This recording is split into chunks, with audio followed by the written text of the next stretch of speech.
Yunus can never succeed with this government because Yunusের নিজেরও কোনো political understanding নাই, number one. Number two, he does not understand global security, global economics, এইগুলি উনি বোঝেন না। Army অ্যাক্টে যদি অ্যামেন্ডমেন্ট করতে হয়, ডিজিএফআই এর টিওআর করতে হয় যে তারা কি কি করতে পারবে পারবে না, this is the time for you to do it.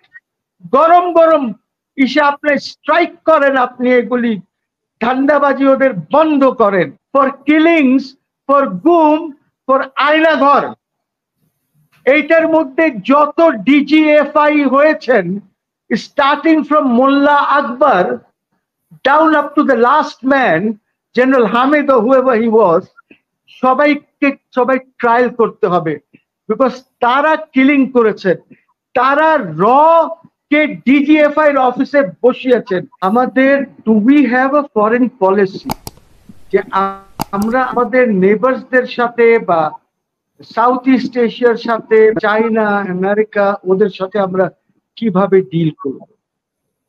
Bangladesh has no policy. বাংলাদেশের কোনো সিকিউরিটি পলিসি নাই, বাংলাদেশের কোনো ট্রেড এন্ড কমার্সের পলিসি নাই। যা কিছু বাংলাদেশ করে সব অ্যাডহক বেসিসে করে। We have no policy because কেউ চিন্তা করে না যে পলিসি দরকার আছে। Let's take for example, security policy যদি আমরা একটা প্রণয়ন করতে পারি, তাহলে সেখানে শুধু এই বর্ডার তো থাকবে না, সিকিউরিটির মধ্যে তখন চলে আসবে আমাদের খাদ্যর সিকিউরিটি, আমাদের ফরেন অ্যাফেয়ার্স কিভাবে আমরা সিকিউর করব, কি হওয়া উচিত, এইসব মিলিয়ে একটা সিকিউরিটি পলিসি দরকার। আমাদের সমস্যা হয়ে গেছে at this point in time, ইলিশও আমি বলবো যে ilish has no production cost, ওর হারভেস্টিং কস্ট আছে, বাট প্রোডাকশন কস্ট নাই। প্রোডাকশন ইজ বাই নেচার, এবং হারভেস্টিং কস্ট আছে, ধরার কস্ট আছে।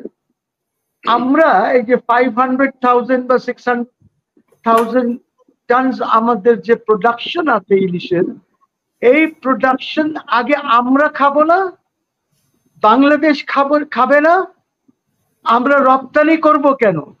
আমাদের যা সারপ্লাস হবে, সারপ্লাসটা রপ্তানি হবে, কিন্তু আগে তো আমাদেরকে খেতে হবে।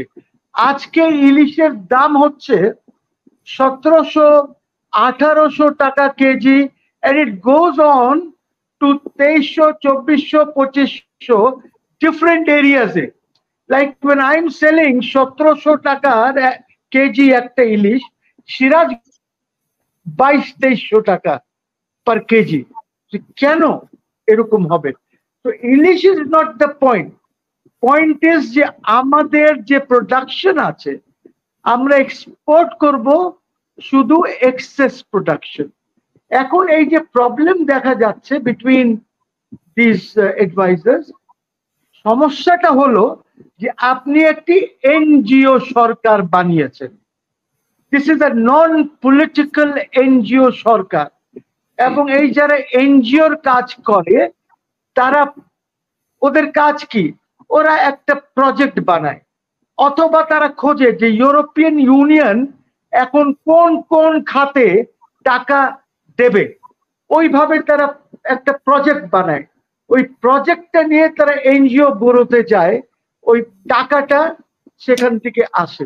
That is all that they do. And then সেখান থেকে তারা ওইটাকে নিয়ে লোক রেখে তারা যে প্রজেক্টটা আছে সেটা এক্সিকিউট করে, and they get a certain percentage as administrative expenses. That's all that they do. এখন আপনার প্রবলেম হয়ে গেছে, we want, আমরা বাংলাদেশ at this stage চায় যে Yunus should succeed. I'm not talking of the Yunus government. I'm saying Yunus has to succeed. তার কারণ হচ্ছে ইউনুসের একটা স্ট্র্যাটেজিক ভ্যালিউ আছে because he's a global brand.